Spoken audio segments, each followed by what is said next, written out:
સુરતમાં ગેરકાયદેસર બાંધકામનો મુદ્દો ફરી એકવાર રાજકીય રંગ પકડી રહ્યો હોય તેમ મંજૂર પ્લાનથી વિરુદ્ધ બાંધકામ, યુઝ સર્ટિફિકેટ વગર બિલ્ડિંગનો ઉપયોગ અને ગેરકાયદેસર કનેક્શનના આક્ષેપો સાથે કોંગ્રેસે તીવ્ર વિરોધ નોંધાવ્યો હતો. તો આંદોલન દરમિયાન પોલીસ દ્વારા કોંગ્રેસના કાર્યકર્તાઓની અટકાયત પણ કરાઈ હતી. સુરત શહેરમાં ગેરકાયદેસર બાંધકામ સામે કોંગ્રેસે આક્રમક વલણ અપનાવ્યું હોય તેમ કોંગ્રેસના આક્ષેપ મુજબ સરથાણા, સીમાડા, શ્યામધામ, વાલક અને લસકાણા સહિતના વિસ્તારોમાં મંજૂર નકશા વિરુદ્ધ મોટા પાયે બાંધકામ કરવામાં આવ્યા. આક્ષેપો અનુસાર અનેક બિલ્ડિંગોમાં યુઝ સર્ટિફિકેટ મેળવ્યા વગર જ રહેણાંક અને વ્યવસાયિક ઉદ્યોગ શરૂ કરી દેવામાં આવ્યો.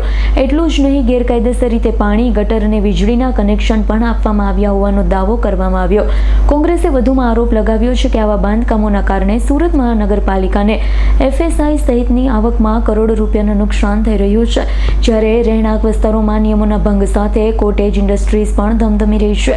કોંગ્રેસે તમામ ગેરકાયદેસર બાંધકામોને તાત્કાલિક તોડી પાડવાની, યુઝ સર્ટિફિકેટ વગરના બિલ્ડિંગોને સીલ કરવાની, ગેરકાયદેસર પાણી, ગટર, વીજળીના કનેક્શન કાપવાની માંગણી ઉઠી. વિરોધ પ્રદર્શન દરમિયાન પોલીસ દ્વારા કોંગ્રેસના અનેક કાર્યકર્તાઓની અટકાયત કરવામાં આવી. હવે આ મુદ્દે મહાનગરપાલિકા અને પ્રશાસન શું કાર્યવાહી કરે છે તેના પર સૌની નજર છે. વરાછા સરથાના વિસ્તારની અંદર જે રેસિડેન્ટ વિસ્તાર છે, જેની અંદર રેસિડેન્ટ સોસાયટીઓ પડી છે અને સોસાયટીઓમાં લોકો રહે છે, મધ્યમ વર્ગના લોકો રહે છે અને ખૂબ સરસ સોસાયટી. પણ ત્યાં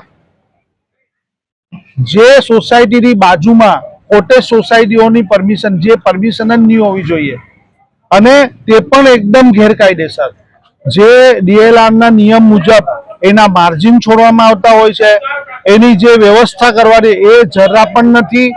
અને આંખ બંધ કરીને ભારતીય જનતા પાર્ટીના નેતાઓના મળતિયા દ્વારા આ કોટેજ ઇન્ડસ્ટ્રી પ્લોટ આખું બનાવવામાં આવી રહેલું છે, જેના લીધે ત્યાંની સોસાયટીના લોકો ખૂબ જ રજૂઆતો કરી કોર્પોરેશનને, સરકારને, પણ તેઓની કોઈ પણ વાત નહીં સંભળાતા આજે સુરત શહેર કોંગ્રેસ સમિતિએ ત્યાં ધરણાનો કાર્યક્રમ રાખ્યો હતો.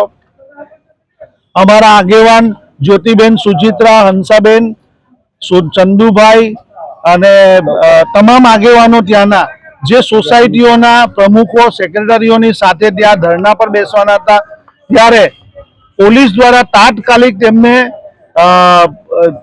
અટકાયત કરી દેવામાં આવી, ડિટેન કરી દેવામાં આવ્યા.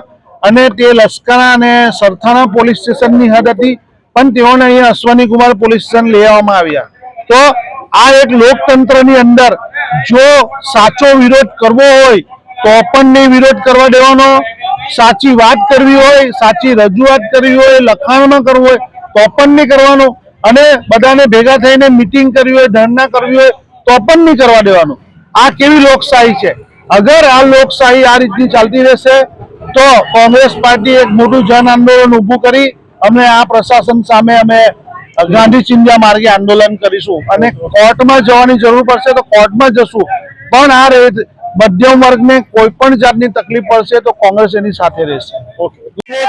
આ જોઈ લેજો, પોલીસ વાળાઓ આયા પરમિશન માંગવા મેં દીધી હતી, પરમિશન નથી ભરતા અને બંધ કરાવી દે છે. હજી તો બેસે છે. તો આવી રીતના પોલીસને આ જે રીતની ગેરકાયદેસર કોટેજ ઇન્ડસ્ટ્રી બની રહી છે, આ વિસ્તાર રેસિડેન્ટમાં બની રહી છે, અને આ સુરત મહાનગરપાલિકાના અધિકારીઓએ આ બેફામ ગેરકાયદેસર રીતે બનવા દે છે.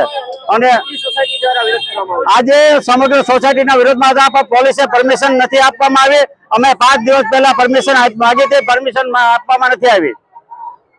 Bureau report, S9 news, Surat. અમારી તમામ માહિતીથી અપડેટ રહેવા માટે જોડાયેલા રહો S9 ન્યૂઝ સાથે.